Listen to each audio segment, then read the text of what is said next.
इस क्लास में हम लोग प्रॉपर्टी ऑफ डिटरमिनेंट देखने वाले हैं। जैसा कि पहला प्रॉपर्टी आपके स्क्रीन में दिखाई दे रहा होगा, पहला प्रॉपर्टी का कहना ये है, the value of determinant remain unchange if it rows and column are interchange. इसका कहने का मतलब ये है कि अगर किसी डिटरमिनेंट्स का रो और कॉलम का चेंजेस कर दे, इंटरचेंज कर दे, मतलब रो है जो उसको कॉलम में लिख दे और कॉलम जो है उसको रो में लिख दे, तो चेंज होने से पहले वाला जो डिटरमिनेंट्स रहेगा उसका वैल्यू और चेंज होने के बाद वाला जो डिटरमिनेंट्स रहेगा उसका वैल्यू सेम निकलेगा। दैट मीन्स हम लोग अगर रो और कॉलम को चेंज करते हैं तो वैल्यू में कोई भी चेंजेस नहीं आएगा, ऐसा कहता है प्रॉपर्टी 1। देखिए यहाँ पे एक डिटरमिनेंट्स है, तो यहाँ पे अगर आप ध्यान से देखिए, कॉलम 1, कॉलम 2 और कॉलम 3, ठीक है। अब यहाँ कॉलम 1 का वैल्यू पे आप ध्यान दीजिए 204। अब यहाँ पे ये 204 जो है क्या में चेंज हो गया, यहाँ पे ये रो बन गया है, ये रो 1 बन गया है, और यहाँ पे जो C2 है, कॉलम 2 जो है वो यहाँ पे रो 2 बन गया है, और यहाँ पे C3 जो है यहाँ पे आपका रो 3 बन गया है। और उसके बाद में यहाँ पे देखिए इसका सॉल्यूशन किया गया है, जिससे कि इसका वैल्यू निकाला गया है, ये भी 42 आया, और उसके बाद में फिर इसका भी वैल्यू निकाला गया है और इसका वैल्यू भी 42 आया। मतलब दोनों का वैल्यू में कोई चेंजेस नहीं हुआ है, रो और कॉलम में इंटरचेंजेस हुआ है, बट वैल्यू जो था वो आपका सेम था। ठीक है, अब हम लोग नेक्स्ट प्रॉपर्टी देखते हैं।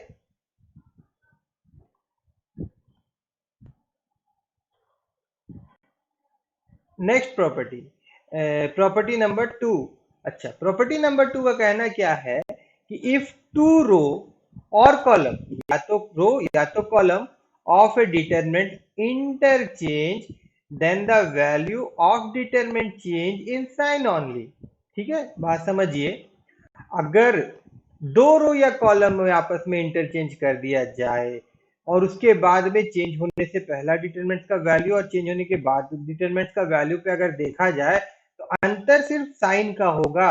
मतलब कि एक प्लस में आएगा तो एक आपका माइनस में आएगा, अगर माइनस में आएगा तो ये प्लस में आएगा, साइन का ही चेंजेस होगा, वैल्यू में कोई भी चेंजेस नहीं होगा। यहाँ पे आप खुद देख लीजिए, यहाँ पे ये आपका कॉलम 1 पे ध्यान दीजिए और ये कॉलम 2 पे ध्यान दीजिए। तो यहाँ का जो कॉलम 1 था वो यहाँ का कॉलम 2 बन गया है, और यहाँ का कॉलम 2 जो था वो यहाँ का कॉलम 1 बन गया है। इनमें चेंजेस हुआ है, कॉलम में चेंजेस हुआ है, और चेंजेस होने से पहले जब वैल्यू निकाला गया यहाँ पे सॉल्व करके, तो देखिए 18 आया, और चेंज करने के बाद में जब इसका वैल्यू निकाला गया तो कितना आया, -18 आया। और यही प्रॉपर्टी 2 कहता है कि अगर दो रो या फिर कॉलम जो रहेगा उसका इंटरचेंजेस अगर हम लोग करते हैं तो जो वैल्यू होगा उसमें सिर्फ साइन का ही फर्क होगा। ऐसा डिटरमिनेंट का प्रॉपर्टी 2 कहता है।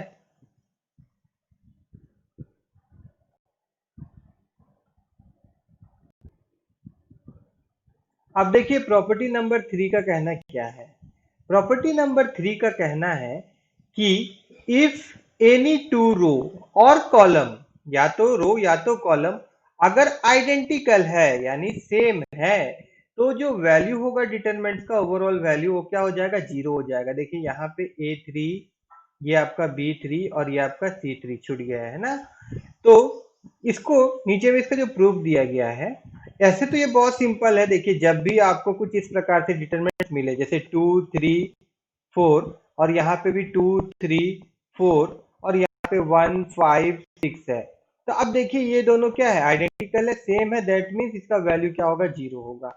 बस आप इतना समझ गए तो इसका मतलब ये है कि आप प्रॉपर्टी नंबर 3 समझ गए। फिर भी ये हो कैसे रहा है, अगर ये आप समझना चाहते हैं तो देखिए यहाँ पे एक डिटरमिनेंट लिया गया और यहाँ पे क्या बोला जा रहा है, be the determinant identical column C1 and C2। फिर यहाँ पे डैश दूसरा डिटरमिनेंट ऑब्टेन किया गया फ्रॉम डेल बाय इंटरचेंजिंग। फिर क्या किया गया, C1 और C2 को इंटरचेंज कर दिया गया। तो इससे पहले हम लोग एक तो प्रॉपर्टी पढ़े थे कि अगर इंटरचेंज होगा तो उसका वैल्यू क्या होगा, माइनस में निकलेगा। यही पढ़े थे ना, जो डेल का वैल्यू था वो क्या निकलेगा, माइनस में निकलेगा। तो इस प्रकार से क्या होगा, अगर यहाँ पे मैं अगर यहाँ पे डेल प्लस डेल लिख दूं और यहाँ पे क्या हो जाएगा, ये डेल प्लस डेल जो है यहाँ पे क्या लिखेंगे, 2 डेल लिखेंगे, समझ के चलिए। अब इस डेल की जगह में हम लोग क्या लिख सकते हैं, डेल इक्वल टू जो होगा माइनस डेल यहाँ पे लिख सकते हैं हम लोग, है ना। तो ये क्या हो जाएगा, यहाँ पे आपका 2 डेल इक्वल टू 0 हो जाएगा और डेल इक्वल टू क्या हो जाएगा, 0 हो जाएगा। यहाँ पे देखिए वही, या तो फिर ऐसा अगर नहीं समझ में आ रहा तो इसको रहने दीजिए, ठीक है। आप यहीं पे देख लीजिए, यहाँ पे देखिए ऐसा है ना, तो ऐसा अगर हम लोग लिखा हुआ है तो यहाँ पे क्या हो जा रहा है, 2 डेल इक्वल टू 0, तो डेल इक्वल टू क्या हो जाएगा, 0 हो जाएगा। बट आपको ज्यादातर क्या समझ है, जब भी आपको दो आइडेंटिकल वैल्यू मिलता है तो आप सिंपल समझ जाइए कि डिटरमिनेंट का ओवरऑल वैल्यू जो होगा वो आपका 0 आएगा। और रीजन में आपको लिखना होगा, इफ एनी टू रो और column of a determinants are identical then the value of the determinants is 0, बस।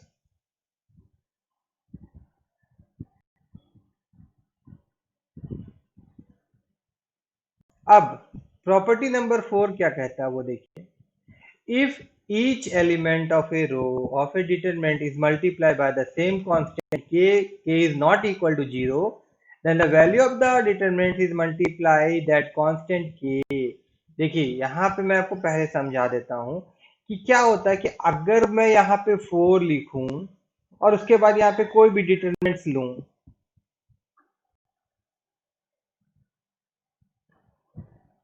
ठीक है, तो इसका मतलब ये कि ये जो नंबर है ना, ये किसी एक रो या एक कॉलम में ही मल्टीप्लाई होगा, यही समझाना चाहता है ये। जैसे कि ये 4 है, तो हम अगर 4 को मल्टीप्लाई करें तो पहला इसी के साथ ही करेंगे, ठीक है, या तो फिर ये इसके साथ करेंगे, मतलब कोई भी एक कॉलम या तो एक रो में करना, ऐसा नहीं करेंगे। अगर हम लोग सोचिए कि यहाँ पे 4 था, अभी हम 4 इंटू 1 भी कर देंगे, फिर 4 इंटू 4 भी कर देंगे, फिर 4 इंटू 7 कर देंगे, फिर 4 इंटू 2 कर देंगे, फिर 4 इंटू सब में अगर मल्टीप्लाई कर देंगे तो उसका वैल्यू रॉन्ग होगा। ऐसा नहीं करना है, एक ही के साथ करना है, एक रो या एक कॉलम। और वही चीज यहाँ पे बताया गया है, देखिए यहाँ पे देखिए, पहले तो यहाँ पे एक डिटरमिनेंट लिया गया है और यहाँ पे वैल्यू निकाला गया है, और उसके बाद में फिर यहाँ पे देखिए कॉलम 3 को 4 से मल्टीप्लाई किया गया है, तो 4 से मल्टीप्लाई करने पे ये वैल्यू आया और ये वैल्यू क्या था, 4 डेल था। तो यहाँ पे देखिए जब भी मल्टीप्लाई होगा, जैसे 54 ओवरऑल वैल्यू था, ठीक है, इसको 4 से मल्टीप्लाई किया गया है ना, और यहाँ पे ये प्रमाण हो रहा है कि सिर्फ एक ही कॉलम, कौन सा कॉलम, कॉलम 3 पे ही 4 मल्टीप्लाई हुआ था, ठीक है। और मान लीजिए कि ये 4 को हम सब में मल्टीप्लाई कर देते, इसमें इसमें इसमें इसमें, तो इसका जो वैल्यू आता वो तो फिर क्यों हो जाता ना, वो क्या हो जाता, वो हो जाता 4 इंटू 4 इस प्रकार से उसका आंसर आता, ठीक है।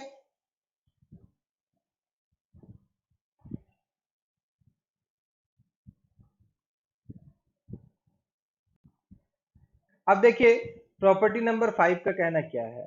प्रॉपर्टी नंबर 5 जो है बोल रहा है, if each element of row of A और column of A determinant is express as the sum or difference of two or more terms, then the determinants can be expressed as the sum or difference of the two or more determinants of the same order whose remaining row does not change। देखिए अब यहाँ पे जैसे दिया गया है, जैसे यहाँ पे वैल्यू दिया गया है ऐसे ऐसे ऐसे, इसको हम लोग तोड़ के लिख सकते हैं। जैसे यहाँ पे आपका ये डिटरमिनेंट्स बन जाएगा, जैसे कि यहाँ बना हुआ A1 A2 A3, फिर एक डिटरमिनेंट्स बन जाएगा, जैसे कि यहाँ पे लिखा गया है B1 B2 B3, और एक यहाँ पे डिटरमिनेंट बन जाएगा, जैसे कि यहाँ लिखा गया है C1 C2 C3, और एक आपका इसके साथ हो जाएगा अल्फा के साथ में, देखिए है ना, यहाँ पे alpha A2 A3 beta B2 B3 इसके साथ में, ठीक है, और फिर एक आपका इसके साथ में, वही चीज है, इसको हम लोग सेपरेट कर सकते हैं, ठीक है। अब रहा बात इसका प्रूफ करने का, तो अगर आप इसको एक्सपेंड कर दे, इसी को लेते हुए अगर एक्सपेंड कर दे तो देखिए आपको मिलेगा A1 के साथ में ये सारा चीज मिल रहा है, B1 के साथ में ये सारा चीज मिल रहा है, C1 के साथ में ये सारा चीज मिल रहा है। तो देखिए इसको तोड़ेंगे तो वैसे ही वैल्यू आएगा ना, देखिए इसके साथ मल्टीप्लाई होगा और ये इसके साथ मल्टीप्लाई हो रहा है यहाँ पे, उसी प्रकार से ये वाला जो ले रहे हैं तो फिर उसी प्रकार से आपका ये इसके मल्टीप्लिकेशन कर देंगे हम लोग, जैसे ये है तो क्या होगा, ये इसके साथ मल्टीप्लाई होगा और ये आपका इसके साथ मल्टीप्लाई होगा, और यही चीज दिया गया है, ठीक है ना, और अल्फा का भी देखिए यहाँ पे दिया गया जैसा, ठीक है ना। तो इस तरह से हम शो कर सकते हैं प्रूफ करके। बट आपको इस प्रॉपर्टी का जब यूज करेंगे तो आपको सिर्फ दिमाग में ऐसा रखना है, जब भी हमको इस प्रकार से डिटरमिनेंट मिलता है तो उसको हम लोग इस तरह से तोड़ लिख सकते हैं बस।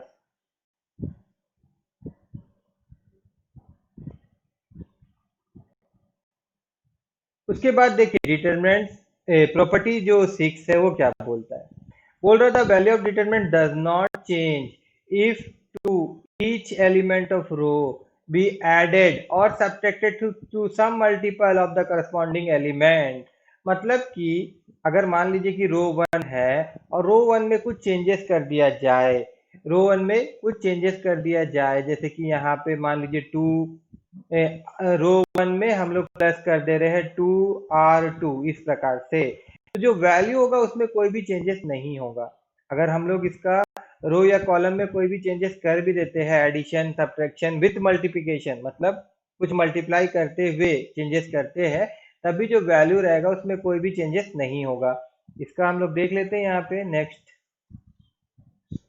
देखिए यहाँ पे देखिए R1 में चेंजेस हुआ है, क्या किया गया है, R1 प्लस के क्या है, सम कांस्टेंट है RC के साथ में।